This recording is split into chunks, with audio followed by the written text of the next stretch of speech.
નમસ્કાર મિત્રો સ્વાગત છે તમારું અમારી યુટ્યુબ ચેનલમાં।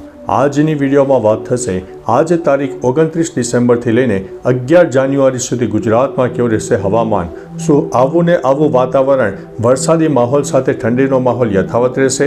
શું છે ઉત્તર ભારત, મધ્ય ભારત અને દક્ષિણ ભારતની પરિસ્થિતિ? આવનારા દિવસોમાં શું બંગાળની ખાડી અને અરબી સમુદ્ર એક્ટિવ થશે? શું છે વેસ્ટર્ન ડિસ્ટર્બન્સની પરિસ્થિતિ? તમામ પ્રકારના પરિબળોની માહિતી આ એક વિડીયોમાં તમને આપી દઈશું। પ્રથમ વાત કરીએ તો ગુજરાતમાં ઠંડીની આગાહીની। અત્યારે ગુજરાતમાં ઠંડીનો માહોલ પણ જામ્યો છે, પરંતુ એક તરફ જે વિસ્તારોમાં વાદળછાયું વાતાવરણ છે ત્યાં થોડી ઠંડી કપાઈ રહી છે, એટલે ગરમીમાં નોંધપાત્ર વધારો થયો છે। કોઈ વિસ્તારમાં મહત્તમ તાપમાન 15થી લઈને 21 ડિગ્રી સુધી પણ જોવા મળી રહ્યું છે।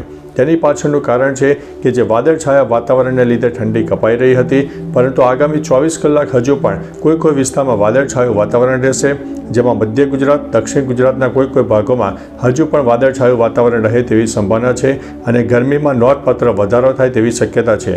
પરંતુ આગામી 24 કલાક બાદ આ જે વાતાવરણ છે તે ક્લિયર થઈ જશે અને જેના લીધે થઈને હવે ધીમે ધીમે ઠંડીનો માહોલ વધુ જામશે અને ગુજરાતના અનેક વિસ્તારમાં ન્યૂનતમ તાપમાન 10 ડિગ્રી કરતાં પણ નીચે રહે તેવી સંભાવના છે।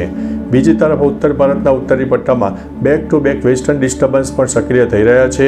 અત્યારે જે વેસ્ટર્ન ડિસ્ટર્બન્સ હતું તે આગામી 24 કલાકમાં ચાલ્યું જશે અને આગામી 2 થી 3 દિવસમાં ફરીથી વેસ્ટર્ન ડિસ્ટર્બન્સ આવી જશે, જેની શીતલહેર અને બર્ફીલા પવનોની અસર ગુજરાત, રાજસ્થાન સુધી જોવા મળશે, જેની અસરના ભાગરૂપે થઈને ફરીથી જે ન્યૂનતમ તાપમાન છે તેમાં ઘટાડો થશે અને ઠંડીમાં નોંધપાત્ર વધારો થશે।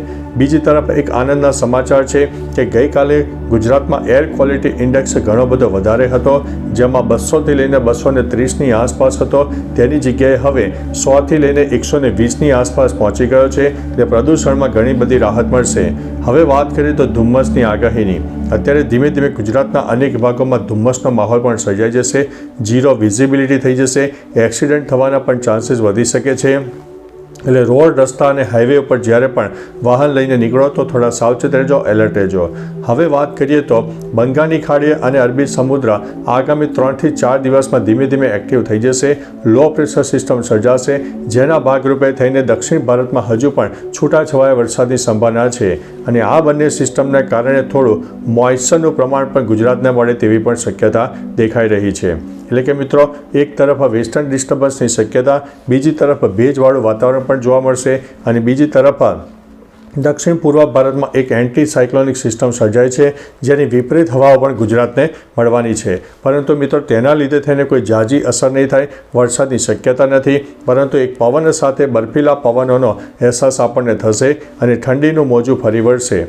ઉપરાંત મિત્રો, 7થી લઈને 11 જાન્યુઆરીનું જે સેશન છે તેમાં બંગાળની ખાડી અને અરબી સમુદ્ર એક્ટિવ થાય તેવી સંભાવના દેખાઈ રહી છે, જેના ભાગરૂપે થઈને મધ્ય ભારત સહિત ગુજરાતના પણ અનેક ભાગોમાં આંશિક વાદળોનો રાઉન્ડ છવાઈ જશે અને જો ગુજરાતમાં વરસાદની શક્યતા લાગશે તો જેમ દિવસો નજીક આવશે તેમ તમને તમામ પ્રકારની માહિતી આપી દઈશું। બાકી મિત્રો, તમારા વિસ્તારમાં વરસાદ પડ્યો છે કે નહીં, ઠંડીનું પ્રમાણ હોય, ધુમ્મસ હોય, ગરમી હોય, પવનનું પ્રમાણ હોય, તમામ પ્રકારની માહિતી નીચે વિસ્તારો સાથે જણાવજો, જેથી ગુજરાતની અન્ય જનતા પણ જાણી શકે કે ગુજરાતના જે તે જિલ્લા, ગામ કે શહેરમાં કેવી પરિસ્થિતિ ચાલી રહી છે।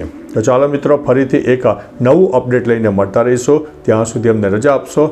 નમસ્તે।